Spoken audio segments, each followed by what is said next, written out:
Bom dia, meus amigos, sejam bem-vindos a mais um dia para falarmos da orientação da criança. Espero que estejam todos bem. Olha, estou a adorar as visualizações que são feitas do livro. Espero que vos esteja a ajudar, como a mim me está a ajudar também. Se tiverem alguma dúvida, exponham a dúvida. Querem dizer alguma coisa sobre o livro? Digam nos comentários. Eu estou aqui para ajudar naquilo que posso e naquilo que eu não puder, eu falarei com Deus para Deus estar no comando da situação e me ajudar a vos responder aquilo que é importante. Vamos então continuar. Estamos na mesma no capítulo Reverência para com o que é santo. Então vamos falar. A irreverência incentivada pela ostentação no vestuário. Isto é muito importante. Todos deveriam ser ensinados a trajar-se com asseio e decência, sem, porém, se esmerarem no adorno exterior que é impróprio para a casa de Deus. Cumpre evitar toda a ostentação em matéria de roupa, que somente serviria para acoroçoar a irreverência. Deve-se cuidar estritamente de toda a questão do vestuário, seguindo à risca as prescrições bíblicas. A moda é uma deusa que impera no mundo, e não rara se insinua também na Igreja. A Igreja deve também, a este respeito, fazer da Bíblia sua norma de vida, e os pais fariam bem em meditar seriamente nesse assunto. Por que é que falamos aqui desta forma? Porque há momentos em que pessoas entram na igreja como se aquilo fosse uma festa. Deus diz na Bíblia que nós devemos andar bem, trajados, mas decentes, para que nenhum olho tenha o desplante de olhar para nós com segundas intenções. Não usar decotes, não usar saias pequeninas, pintar não é uma coisa que Deus gosta, unhas pintadas também não, porque Deus diz que estas coisas não são importantes para a nossa vida. Nós devemos ir para a casa de Deus trajados, bem trajados, mas não é preciso exagerar. Eu sei de um testemunho de uma pessoa que não tinha o que comer, mas todas as semanas ela ia sempre com um vestido diferente à igreja. E aquilo acabava por se falar muito na igreja, porque toda a gente sabia que aquela senhora não tinha o que comer, mas o vestido era sempre novo todas as semanas. E então acabámos por saber mais tarde, porque depois ela veio pedir ajuda para alimentos e a pessoa em questão da ADRA teve que lhe perguntar o que é que se passava e ela explicou: eu alugo o meu vestido todas as semanas. Você aluga, mas com certeza, como é que eu ia dizer, dá dinheiro, não é? Sim, mas não é nada de especial, porque são pessoas conhecidas. E a senhora em questão disse-lhe: então, mas a senhora tem necessidades, precisa de alimentos e outras coisas mais, e vai alugar um vestido para vir à igreja todas as semanas. Nós não temos nada a ver com isso. Mas no momento em que uma pessoa pede ajuda à ADRA daquela igreja, aquela senhora, aquela delegada, tem todo o direito de lhe perguntar o que se passa, não é? Enquanto ela não vem pedir, nós não temos nada a ver com isso, é Deus e ela. Mas no momento em que vem pedir ajuda, nós precisamos de saber o que é que acontece, não é? Porque é que a senhora está a pedir ajuda, porque é que traz um vestido novo todos os dias, todas as semanas, e depois vem pedir ajuda. Isto tudo para quê? Para vos dizer que são situações complicadas, em que só com a presença de Deus e muita oração conseguimos resolver, mas que temos que mostrar às pessoas que o importante é estar na casa de Deus e com Deus. Devemos, sim, não ir demasiado descapotáveis para que outros irmãos não estejam a olhar consecutivamente para a pessoa, mas o importante é estar com Deus. Mas a Bíblia diz a maneira como nós nos devemos vestir. Por isso é que cada pessoa, antes sequer de ir à igreja, devia ver a Bíblia. Devia ter noção como é que se veste, não é? Então vamos continuar. Mostrar reverência para com os ministros, os representantes de Deus. Deve-se mostrar reverência para com os representantes de Deus, ministros, professores, pais, os quais são chamados para falarem e agirem em seu lugar. No respeito que lhes é manifestado, ele é honrado.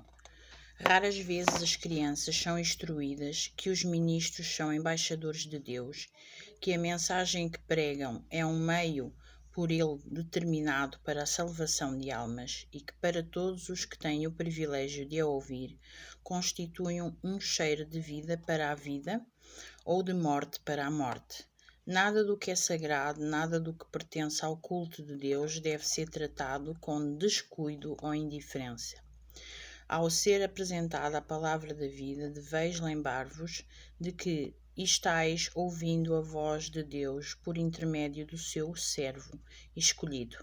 Não deveis, pela desatenção, perder essas palavras. Se atendidas, poderão guardar-vos os pés de se extraviarem em maus caminhos. Isto é verdade. Todas as pessoas que vão lá à frente, os ministros ou pessoas designadas por Deus, de pastores, anciãos, diretores de algum departamento, são como se fossem, são designados por Deus, ou seja, nós devemos-lhes o maior respeito como devemos a Deus. Então essas pessoas que vão lá à frente, seja passar uma escola sabatina, seja fazer um culto, devemos ter muito respeito a essas pessoas. E por vezes não existe esse respeito. As pessoas falam, as pessoas dizem, e é muito triste. Não se deve fazer isso. Nós só temos que entender que o que vai lá à frente, não é? Todas as pessoas que vão lá à frente são designadas por Deus. E isso é muito importante. Agora, se nós acharmos que há alguma pessoa que não está a fazer algo correto, então eu acho muito bem que nós, quando a pessoa estiver à parte, puxá-la e tentar falar com ela, dizer que isto não foi muito bom, ou pedir a um ancião que possa falar com a pessoa, sei, ou fazer oração a Deus e pedir que Deus possa resolver a situação, é o melhor, mas é preciso que a igreja melhore e é preciso que tudo seja diferente nesse aspecto, porque nós estamos lá para adorar a Deus e estamos lá para ouvir as coisas que são verdades importantes, não o que a pessoa quer dizer. Por isso é importante que isso seja dito e seja demonstrado. A responsabilidade dos pais críticos. Pais, vede que exemplo e ideias dais aos vossos filhos. Sua mente é plástica e as impressões ali se fazem com maior facilidade. Se durante o culto divino o pregador comete algum erro, guardai-vos de vos referir a ele. Falai apenas das coisas boas que fez, das excelentes ideias que apresentou e que deveis aceitar como vindas de um instrumento de Deus. Pode-se compreender facilmente porque as crianças são tão pouco impressionadas pelo ministério da palavra e porque manifestam tão pouca reverência pela casa de Deus. Sua educação a este respeito tem sido defeituosa. O delicado e impressionável espírito da juventude avalia o trabalho dos servos de Deus pelo mesmo padrão pelo qual aferem os pais. Muitos chefes de família têm por costume criticar em casa o culto, aprovando umas poucas coisas e condenando outras. Deste modo, a mensagem de Deus aos homens é criticada, posta em dúvida e tratada levianamente. Que impressões são produzidas por essas observações imponderadas e irreverentes? Só os livros do céu poderão revelar. Os filhos veem e compreendem essas coisas muito mais facilmente do que imaginam os pais. Ao seu senso moral é assim dada uma orientação errada que o tempo nunca conseguirá retificar de todo. Os pais muitas vezes se queixam da dureza de coração dos filhos e da dificuldade que têm em convencê-los do seu dever de atender às exigências divinas. Os livros do céu registram, entretanto, em toda a precisam a legítima causa. Os pais não estão convertidos, não estão de acordo com o céu e a obra de Deus. Suas ideias estreitas e mesquinhas acerca da santidade do ministério e do santuário de Deus foram entretecidas na educação dos filhos. É de duvidar que alguém que viveu sobre a atmosfera corrupta de tal educação consiga desenvolver a verdadeira reverência e respeito pelo ministério de Deus e pelos instrumentos por ele destinados para a salvação de pecadores. Acerca destas coisas, dever-se-ia falar com respeito, em linguagem conveniente e com muito escrúpulo, a fim de mostrar às pessoas que nos ouvem que consideramos a mensagem dos servos do Senhor como a nós enviada pelo próprio Deus. Aqui está. Quando eu estava a falar anteriormente, estava a falar de situações em que as pessoas podem lá ir falar à frente e por vezes precisam de ser corrigidas. Claro que não é ser corrigido lá mesmo à frente, é esperar que o culto, a escola sabatina acabe, mas tentar que se fale com o ancião ou através de Deus. Esta situação aqui é outra diferente. É porquê? Porque as pessoas, os pais principalmente, acaba-se o culto, vão agradecer ao pregador que fez o culto, tiveste bem, muitos parabéns e tal, mas depois em casa vão falar à frente dos filhos que o culto foi uma miséria, que podia ter falado de outra coisa, que não se percebeu nada. E o que é que acontece? As crianças têm sempre um ouvido muito apurado e ouvem tudo com muita naturalidade. E então isto quer dizer o quê? Se nós queremos que os nossos filhos agem normalmente na igreja, sejam obedientes e responsáveis dos seus atos, como é que os nossos filhos podem ter esse aspecto se nós vamos para casa à frente deles falar mal dos pregadores, dos dinamizadores, daquela pessoa que estava com decote ou daquela pessoa que estava com uma mini saia? Eles apanham tudo. E depois mais tarde a gente vê coisas nele que diz: não, isto não é do meu filho. Porquê? Porque eles ficam revoltados das coisas que os pais dizem em casa. É disso que temos que ter cuidado. Não podemos agir dessa forma. Primeiro, não podemos agir dessa forma porque nós devemos amar-nos uns aos outros e perceber que há coisas que não se dizem. E segundo, mesmo que nós sintamos que há alguma coisa que não está bem, é fácil, vamos ao ancião, ou ao pastor, ou vamos à pessoa em questão conversar com ela, mas no íntimo, sem ter pessoas por perto, para que não haja problemas. E em casa não convém que isso seja feito mesmo. Praticar a reverência até que esta se torne habitual.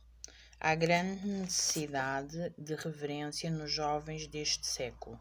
Fico alarmada ao ver as crianças e jovens de pais religiosos tão descuidados quanto à ordem e à compostura que devem ser observadas na casa de Deus. Enquanto os servos de Deus estão apresentando ao povo as palavras da vida, alguns estão lendo, outros cochichando e rindo. Seus olhos estão pecando ao desviarem a atenção dos que cercam. Caso se permita que tal hábito não seja reprimido, ele crescerá e influenciará outros. Nunca devem as crianças e jovens achar que é algo de que se devam orgulhar, ser diferentes e descuidados nas reuniões para que Deus é adorado. Em que Deus é adorado. Deus vê todo o pensamento ou ato irreverente e este é registado nos livros do céu. Ele diz: eu sei as tuas obras, nada está escondido de seus olhos, todo perscrutadores. Caso tenhais formado em qualquer grau o hábito de desatenção e indiferença na casa de Deus, exercei as faculdades que tendes para corrigi-lo e demonstrar que tendes respeito próprio. Praticai a reverência até que esta se torne uma parte de vós mesmos. Amém. Por isto, Vamos então só ler aqui uns versículos. Eu queria acabar este capítulo, não queria ficar com mais nada para entrarmos num novo capítulo, por isso é que me estou a exceder um bocadinho. Vou-vos ler só aqui uma coisa que eu gostei muito. Isto está em Eclesiastes capítulo 7, versículo 1, e já digo até quando. O nome limpo vale mais do que o perfume mais caro, e o dia da morte é melhor do que o dia do nascimento. É melhor ir a uma casa onde há luto do que ir a uma casa onde há festa, pois onde há luto lembramos que um dia também vamos morrer, e os vivos nunca devem esquecer isso. A tristeza é melhor do que o riso, pois a tristeza faz o rosto ficar abatido, mas toma o coração compreensivo. Quem só pensa em se divertir é tolo. Quem é sábio pensa também na morte. É melhor ouvir a repreensão de um sábio do que escutar elogios de um tolo. A risada dos tolos é como os estalos de espinhos no fogo, não quer dizer nada. Quando o sábio usa a violência, ele se torna tolo. Quem aceita suborno estraga o seu caráter. O fim de uma coisa vale mais do que o seu começo. A pessoa paciente é melhor do que a orgulhosa. Controle sempre o seu gênio. É tolice alimentar o ódio. Nunca pergunte por que será que antigamente tudo era melhor. Essa pergunta não é inteligente. Todos neste mundo devem ser sábios. Ter sabedoria é tão bom como receber uma herança. A sabedoria é melhor do que o dinheiro. A vantagem da sabedoria é que ela conserva a vida da gente. Amém. Ficamos por aqui. Então é do capítulo 1 do versículo 1 ao versículo 12 de Eclesiastes 7. Em relação aos versículos do vestuário, eu vou ver onde está. Agora não tive tempo, não sabia que íamos falar do vestuário, mas eu vou ver os versículos e para a semana vos direi onde está para vocês ir verem. Espero que tenham um dia muito abençoado. Obrigada e beijinhos e abraços.